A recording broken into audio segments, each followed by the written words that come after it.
তুই এত রাত পর্যন্ত এই বাড়িতে কি করিস? তুই এই ছেলের সাথে তোর সম্পর্ক কি?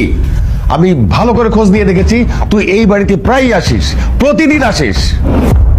আর এগুলো কি ড্রেস পরছিস তুই? এইসব ড্রেস তো আমাদের বাড়ির কাজের মেয়েরাও পরে না। এই ছেলে, তুমি ওকে কিভাবে চেনো? আরে ও তো আমার বাড়ির কাজের বুয়া। হোয়াট?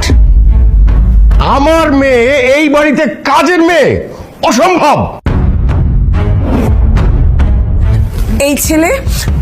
এই ছেলে আমার মেয়েকে ব্ল্যাকমেইল করছে। আমি ওকে না পুলিশে দিব। মা, উনি আমাকে কোনো ব্ল্যাকমেল করে নাই। আমি নিজে স্বইচ্ছে এই বাড়িতে আসছি। কি করব বলো, তোমরা তো ক্যাটরিনাকে বাড়িতে থাকতে দাও নাই। আমি এইখানে ওকে সেফ ভাবে রাখছিলাম, কারণ তোমরাও বাড়িতে থাকতে দাও নাই। আমি তো বিড়ালটাকে রাস্তায় ফেলে দিতে পারি না মা। তাই বলে তুই অন্যের বাসায় কাজ করবি? হ্যাঁ, তুই আজকে দেরি করছিস বলে আমরা দুশ্চিন্তায় অস্থির হয়ে গেছি। আচ্ছা ঠিক আছে, তুই বিড়াল পালবি তো? আমরা আর কিচ্ছু বলবো না এটা নিয়ে। তুই বিড়াল পাল, যা ইচ্ছা তাই কর। তবু তুই এখন আমাদের সাথে চল বাসায়। সে তোমরা মানলা ঠিকই, কিন্তু ক্যাটরিনা হারায় যাওয়ার পর আমার কপালটাই খারাপ। আমি আমার ক্যাটরিনার আগলে রাখতে পারি নাই। আপনি এখানে কেন আসছেন? সুটি, আমি সরি।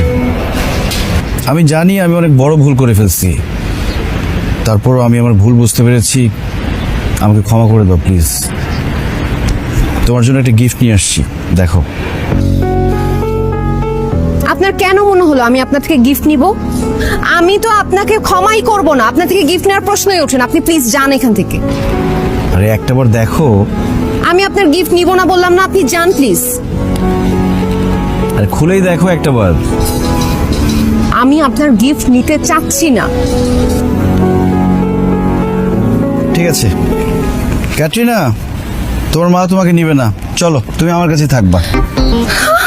ক্যাটরিনা, আমার বেবি, তুই ওকে কোথায় খুঁজে পাইছিস? না আমার বাচ্চা। ও আমার ক্যাটরিনা, থ্যাংক ইউ। নাও, এই এগ্রিমেন্টটা পড়ে সাইন করে দাও। ক্যাটরিনাকে খুঁজে পাইছেন দেখে ভাইবেন না যে আমি আপনার বাসায় আবার কাজ করতে যাব। এইসব এগ্রিমেন্ট আমি করতে পারবো না, জান। আরে পড়েই দেখো। এগ্রিমেন্ট তো আমিই লিখছি, আমি আবার কি পড়ে দেখবো? আরে এটা নতুন।